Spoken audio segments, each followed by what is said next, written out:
സാന്ദീപനി സഭ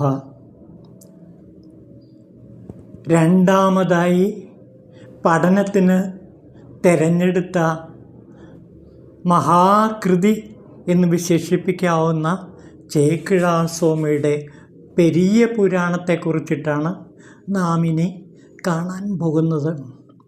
തിരുമൂലദേവൻ്റെ തിരുമന്ദിരം 687 എപ്പിസോഡുകളിലൂടെ നാം കണ്ടു കഴിഞ്ഞു.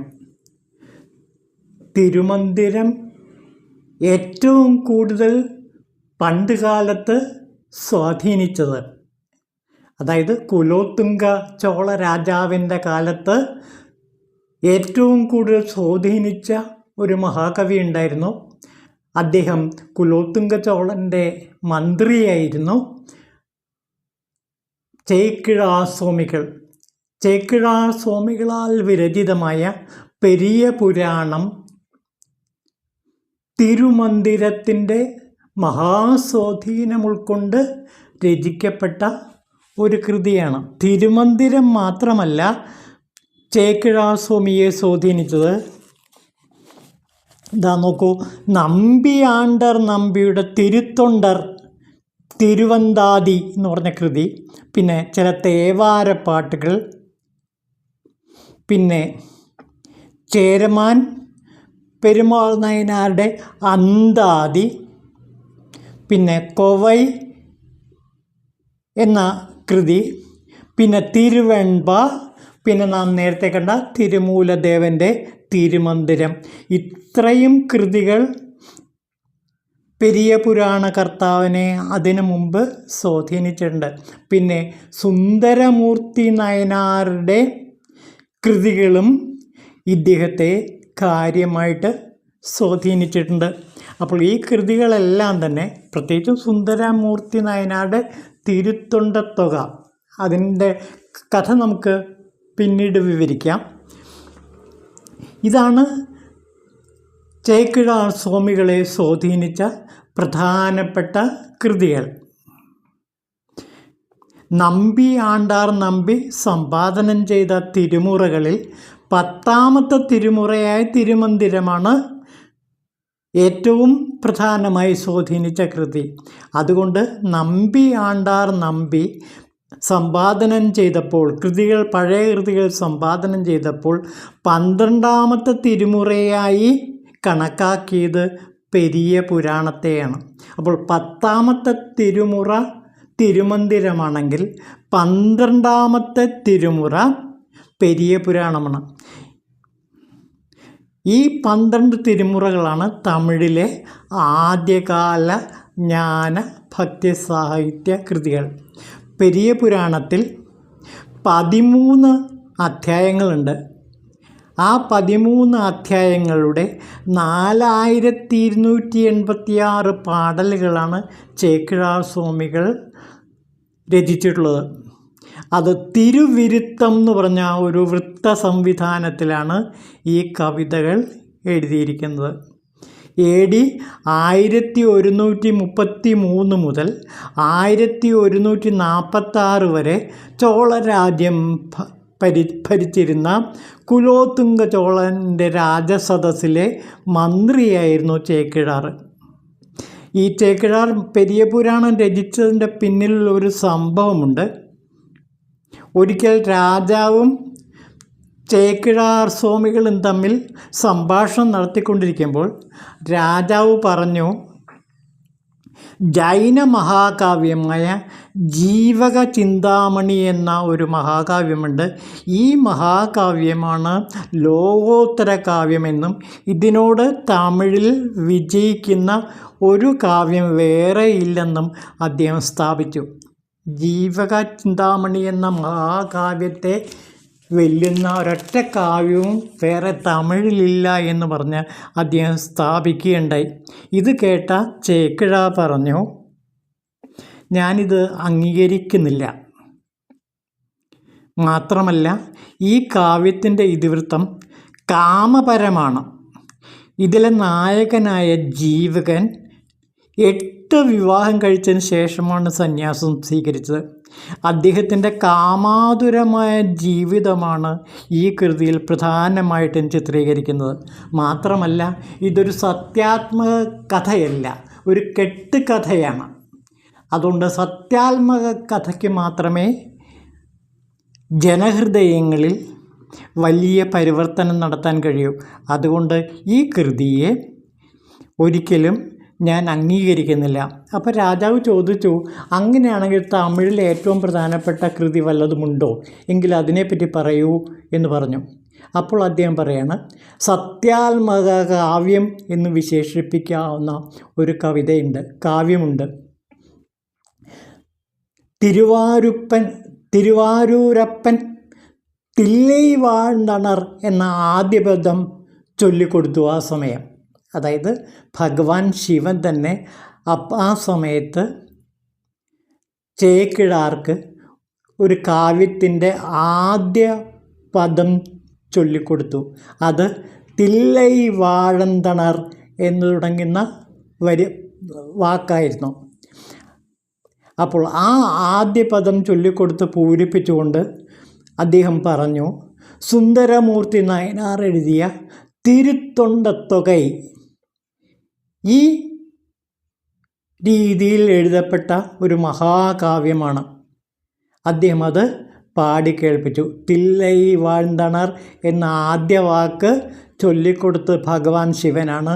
അത് പൂരിപ്പിച്ചുകൊണ്ട് ഈ തിരുത്തൊണ്ടത്തൊക, സുന്ദരമൂർത്തി സ്വാമികളുടെ തിരുത്തൊണ്ടത്തൊക രാജാവിനെ പാടിക്കേൾപ്പിച്ചു. നായനാർമാരുടെ ഭക്തിമഹാത്മ്യത്തെ പറ്റി അദ്ദേഹം പ്രസംഗിക്കുകയും ചെയ്തു. ഇത് സത്യസന്ധവും ഇഹപരസുഖദായകവുമായ ചരിത്രകഥയാണെന്നും പ്രസ്തുത ശൈവയോഗികളിൽ പകുതിയിലധികം പേരും ചോഴ നാട്ടുകാരാണെന്നും ചേക്കിഴാർ സ്വാമികൾ അറിയിച്ചു. ഈ കഥാവിവരണത്തിൽ ആകർഷനായിത്തീർന്ന കുലോത്തുംഗ രാജാവ്, അങ്ങനെയോ, എന്നാൽ ഇതെല്ലാം ചേർത്ത് ഒരു മഹാകാവ്യം രചിക്കൂ എന്ന് ചേക്കിഴാർ സ്വാമികളോട് രാജാവ് കൽപ്പിച്ചു. ഇതിനെ തുടർന്ന് അദ്ദേഹം പരിശ്രമം ചെയ്യാൻ തുടങ്ങി. അതിനെപ്പറ്റിയുള്ള ചില ചരിത്ര രേഖകളുണ്ട്. അതിൻ്റെ പഠനവും സഞ്ചാരവും ഉമാപതി ശിവാചാര്യനും മറ്റും രേഖപ്പെടുത്തിയിട്ടുണ്ടെന്നാണ് പറയപ്പെടുന്നത്.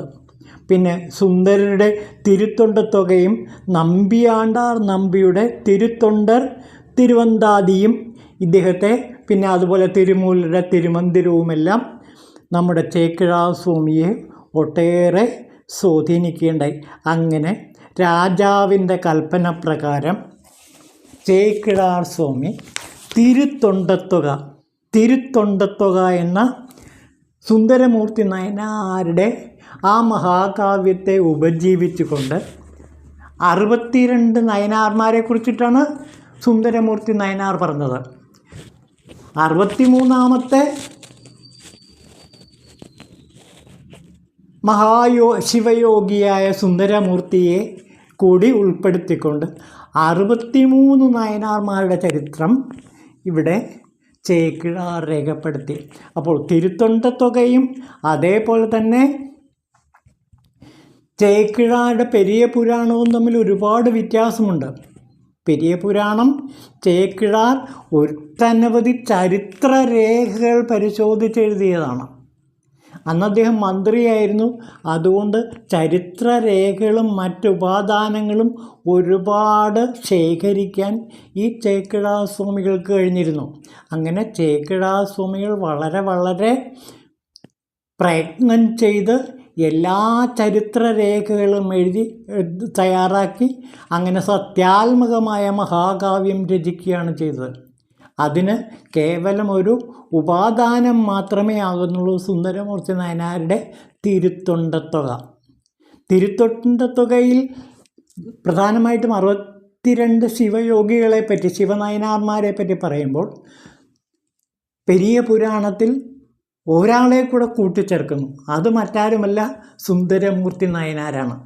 അപ്പോൾ സുന്ദരമൂർത്തി നായനാരെ കുറിച്ചിട്ടും തിരുஞான സംബന്ധരെ കുറിച്ചിട്ടുമാണ് ശരിക്കും പറഞ്ഞാൽ പെരിയ പുരാണത്തിൽ അധികവും പറയുന്നത്.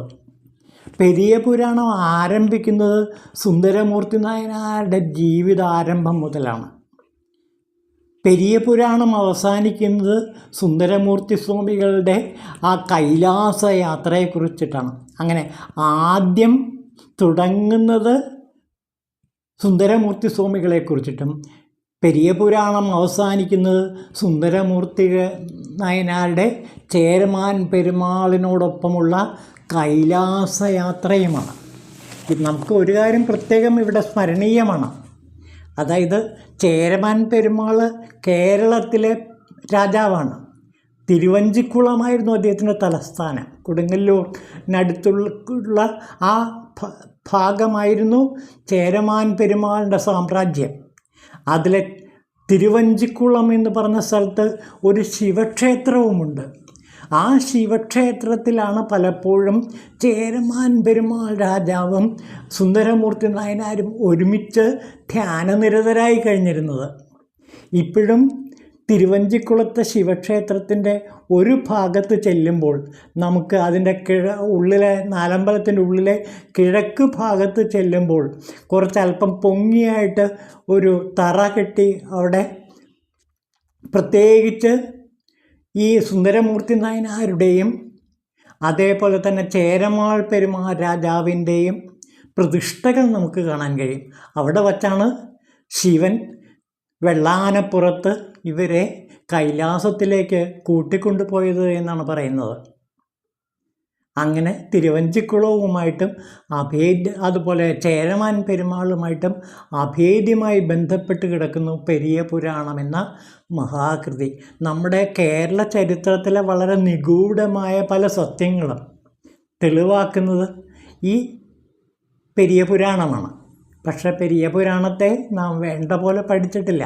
പെരിയ പുരാണത്തെ പഠിച്ചാൽ ചേരമാൻ പെരുമാൾ രാജാവിൻ്റെ ആ രാജ്യം, ചേരരാജ്യം, അതിൻ്റെ സമൃദ്ധി, അതിൻ്റെ ആത്മീയ മൂല്യം ഇതെല്ലാം വളരെ വളരെ വ്യക്തമായിട്ട് തെളിഞ്ഞു കിട്ടുന്നതാണ്. കൈലാസയാത്രയെക്കുറിച്ചിട്ട് പെരിയ പുരാണത്തിൽ അതിഗംഭീരമായ വർണ്ണനകളുണ്ട്. നമുക്കത് പെരിയ പുരാണം എടുക്കുമ്പോൾ കാണാം. ഇത്രയുമാണ് പെരിയ പുരാണത്തിനെക്കുറിച്ചുള്ളൊരു സംക്ഷിപ്ത വിവരം. ഇനി നമുക്ക് പെരിയ പുരാണത്തിലേക്ക് കിടക്കാം.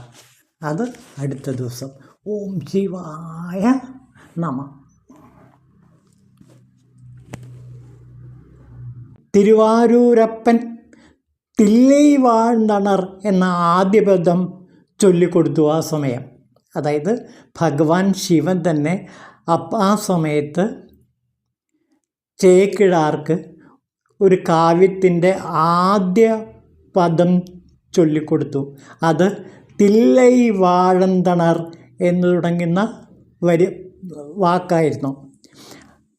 അപ്പോൾ ആ ആദ്യ പദം ചൊല്ലിക്കൊടുത്ത് പൂരിപ്പിച്ചുകൊണ്ട് അദ്ദേഹം പറഞ്ഞു, സുന്ദരമൂർത്തി നായനാർ എഴുതിയ തിരുത്തൊണ്ടത്തൊകൈ ഈ രീതിയിൽ എഴുതപ്പെട്ട ഒരു മഹാകാവ്യമാണ്. അദ്ദേഹം അത് പാടിക്കേൾപ്പിച്ചു. തില്ലൈ വാഴ്ന്തണർ എന്ന ആദ്യ വാക്ക് ചൊല്ലിക്കൊടുത്ത് ഭഗവാൻ ശിവനാണ്. അത് പൂരിപ്പിച്ചുകൊണ്ട് ഈ തിരുത്തൊണ്ടത്തൊക, സുന്ദരമൂർത്തി സ്വാമികളുടെ തിരുത്തൊണ്ടത്തൊക രാജാവിനെ പാടിക്കേൾപ്പിച്ചു. നായനാർമാരുടെ ഭക്തി മഹാത്മ്യത്തെ പറ്റി അദ്ദേഹം പ്രസംഗിക്കുകയും ചെയ്തു. ഇത് സത്യസന്ധവും ഇഹപരസുഖദായകവുമായ ചരിത്രകഥയാണെന്നും പ്രസ്തുത ശൈവയോഗികളിൽ പകുതിയിലധികം പേരും ചോഴ നാട്ടുകാരാണെന്നും ചേക്കിഴാർ സ്വാമികൾ അറിയിച്ചു. ഈ കഥാവിവരണത്തിൽ ആകർഷനായിത്തീർന്ന കുലോത്തുംഗ രാജാവ് അങ്ങനെയോ, എന്നാൽ ഇതെല്ലാം ചേർത്ത് ഒരു മഹാകാവ്യം രചിക്കൂ എന്ന് ചേക്കിഴാർ സ്വാമികളോട് രാജാവ് കൽപ്പിച്ചു. ഇതനുസരിച്ച് ഇതിനെ തുടർന്ന് അദ്ദേഹം പരിശ്രമം ചെയ്യാൻ തുടങ്ങി. അതിനെപ്പറ്റിയുള്ള ചില ചരിത്ര രേഖകളുണ്ട്. അതിൻ്റെ പഠനവും സഞ്ചാരവും ഉമാപതി ശിവാചാര്യനും മറ്റും രേഖപ്പെടുത്തിയിട്ടുണ്ടെന്നാണ് പറയപ്പെടുന്നത്. പിന്നെ സുന്ദരരുടെ തിരുത്തൊണ്ടത്തൊകയും നമ്പിയാണ്ടാർ നമ്പിയുടെ തിരുത്തൊണ്ടർ തിരുവന്താദിയും ഇദ്ദേഹത്തെ, പിന്നെ അതുപോലെ തിരുമൂലരുടെ തിരുമന്ദിരവുമെല്ലാം നമ്മുടെ ചേക്കിഴാർ സ്വാമിയെ ഒട്ടേറെ സ്വാധീനിക്കുകയുണ്ടായി. അങ്ങനെ രാജാവിൻ്റെ കൽപ്പന പ്രകാരം ചേക്കിഴാർ സ്വാമി തിരുത്തൊണ്ടത്തുക എന്ന സുന്ദരമൂർത്തി നായനാരുടെ ആ മഹാകാവ്യത്തെ ഉപജീവിച്ചുകൊണ്ട് 62 നായനാർമാരെ കുറിച്ചിട്ടാണ് സുന്ദരമൂർത്തി നായനാർ പറഞ്ഞത്. 63ാമത്തെ ശിവയോഗിയായ സുന്ദരമൂർത്തിയെ കൂടി ഉൾപ്പെടുത്തിക്കൊണ്ട് 63 നായനാർമാരുടെ ചരിത്രം ഇവിടെ ചേക്കിഴാർ രേഖപ്പെടുത്തി. അപ്പോൾ തിരുത്തൊണ്ടത്തുകയും അതേപോലെ തന്നെ ചേക്കിഴാരുടെ പെരിയ പുരാണവും തമ്മിൽ ഒരുപാട് വ്യത്യാസമുണ്ട്. പെരിയ പുരാണം ചേക്കിഴാർ ഒട്ടനവധി ചരിത്രരേഖകൾ പരിശോധിച്ചെഴുതിയതാണ്. അന്ന് അദ്ദേഹം മന്ത്രിയായിരുന്നു. അതുകൊണ്ട് ചരിത്രരേഖകളും മറ്റുപാദാനങ്ങളും ഒരുപാട് ശേഖരിക്കാൻ ഈ ചേക്കിഴാർ സ്വാമികൾക്ക് കഴിഞ്ഞിരുന്നു. അങ്ങനെ ചേക്കിഴാർ സ്വാമികൾ വളരെ പ്രയത്നം ചെയ്ത് എല്ലാ ചരിത്രരേഖകളും തയ്യാറാക്കി അങ്ങനെ സത്യാത്മകമായ മഹാകാവ്യം രചിക്കുകയാണ് ചെയ്തത്. അതിന് കേവലം ഒരു ഉപാദാനം മാത്രമേ ആകുന്നുള്ളൂ സുന്ദരമൂർത്തി നായനാരുടെ തിരുത്തൊണ്ടത്തുകയിൽ പ്രധാനമായിട്ടും 62 ശിവയോഗികളെപ്പറ്റി, ശിവനായനാർമാരെ പറ്റി പറയുമ്പോൾ പെരിയ പുരാണത്തിൽ ഒരാളെ കൂടെ കൂട്ടിച്ചേർക്കുന്നു. അത് മറ്റാരുമല്ല, സുന്ദരമൂർത്തി നായനാരാണ്. അപ്പോൾ സുന്ദരമൂർത്തി നായനാരെ കുറിച്ചിട്ടും തിരുஞான സംബന്ധരെ കുറിച്ചിട്ടുമാണ് ശരിക്കും പറഞ്ഞാൽ പെരിയ പുരാണത്തിൽ അധികവും പറയുന്നത്. പെരിയ പുരാണം ആരംഭിക്കുന്നത് സുന്ദരമൂർത്തി നായനാരുടെ ജീവിതാരംഭം മുതലാണ്. പെരിയ പുരാണം അവസാനിക്കുന്നത് സുന്ദരമൂർത്തി സ്വാമികളുടെ ആ കൈലാസ യാത്രയെക്കുറിച്ചിട്ടാണ്. അങ്ങനെ ആദ്യം തുടങ്ങുന്നത് സുന്ദരമൂർത്തി സ്വാമികളെക്കുറിച്ചിട്ടും പെരിയ പുരാണം അവസാനിക്കുന്നത് സുന്ദരമൂർത്തി നായനാരുടെ ചേരമാൻ പെരുമാളിനോടൊപ്പമുള്ള കൈലാസയാത്രയുമാണ്. നമുക്ക് ഒരു കാര്യം പ്രത്യേകം ഇവിടെ സ്മരണീയമാണ്. അതായത് ചേരമാൻ പെരുമാൾ കേരളത്തിലെ രാജാവാണ്. തിരുവഞ്ചിക്കുളമായിരുന്നു അദ്ദേഹത്തിൻ്റെ തലസ്ഥാനം. കൊടുങ്ങല്ലൂരിനടുത്തുള്ള ആ ഭാഗമായിരുന്നു ചേരമാൻ പെരുമാളിൻ്റെ സാമ്രാജ്യം. അതിലെ തിരുവഞ്ചിക്കുളം എന്ന് പറഞ്ഞ സ്ഥലത്ത് ഒരു ശിവക്ഷേത്രവുമുണ്ട്. ആ ശിവക്ഷേത്രത്തിലാണ് പലപ്പോഴും ചേരമാൻ പെരുമാൾ രാജാവും സുന്ദരമൂർത്തി നായനാരും ഒരുമിച്ച് ധ്യാനനിരതരായി കഴിഞ്ഞിരുന്നത്. ഇപ്പോഴും തിരുവഞ്ചിക്കുളത്തെ ശിവക്ഷേത്രത്തിൻ്റെ ഒരു ഭാഗത്ത് ചെല്ലുമ്പോൾ നമുക്ക് അതിൻ്റെ നാലമ്പലത്തിൻ്റെ ഉള്ളിലെ കിഴക്ക് ഭാഗത്ത് ചെല്ലുമ്പോൾ കുറച്ചല്പം പൊങ്ങിയായിട്ട് ഒരു തറ കെട്ടി അവിടെ പ്രത്യേകിച്ച് ഈ സുന്ദരമൂർത്തി നായനാരുടെയും അതേപോലെ തന്നെ ചേരമാൻ പെരുമാൾ രാജാവിൻ്റെയും പ്രതിഷ്ഠകൾ നമുക്ക് കാണാൻ കഴിയും. അവിടെ വച്ചാണ് ശിവൻ വെള്ളാനപ്പുറത്ത് ഇവരെ കൈലാസത്തിലേക്ക് കൂട്ടിക്കൊണ്ടുപോയത് എന്നാണ് പറയുന്നത്. അങ്ങനെ തിരുവഞ്ചിക്കുളവുമായിട്ടും അതുപോലെ ചേരമാൻ പെരുമാളുമായിട്ടും അഭേദ്യമായി ബന്ധപ്പെട്ട് കിടക്കുന്നു പെരിയ പുരാണം എന്ന മഹാകൃതി. നമ്മുടെ കേരള ചരിത്രത്തിലെ വളരെ നിഗൂഢമായ പല സത്യങ്ങളും തെളിവാക്കുന്നത് ഈ പെരിയ പുരാണമാണ്. പക്ഷേ പെരിയ പുരാണത്തെ നാം വേണ്ട പോലെ പഠിച്ചിട്ടില്ല. പെരിയ പുരാണത്തെ പഠിച്ചാൽ ചേരമാൻ പെരുമാൾ രാജാവിൻ്റെ ആ രാജ്യം, ചേരരാജ്യം, അതിൻ്റെ സമൃദ്ധി, അതിൻ്റെ ആത്മീയ മൂല്യം ഇതെല്ലാം വളരെ വ്യക്തമായിട്ട് തെളിഞ്ഞു കിട്ടുന്നതാണ്. കൈലാസയാത്രയെക്കുറിച്ചിട്ട് പെരിയ പുരാണത്തിൽ അതിഗംഭീരമായ വർണ്ണനകളുണ്ട്. നമുക്കത് പെരിയ പുരാണം എടുക്കുമ്പോൾ കാണാം. ഇത്രയുമാണ് പെരിയ പുരാണത്തിനെക്കുറിച്ചുള്ളൊരു സംക്ഷിപ്ത വിവരം. ഇനി നമുക്ക് പെരിയ പുരാണത്തിലേക്ക് കിടക്കാം. അത് അടുത്ത ദിവസം. ഓം ശിവായ നമഃ.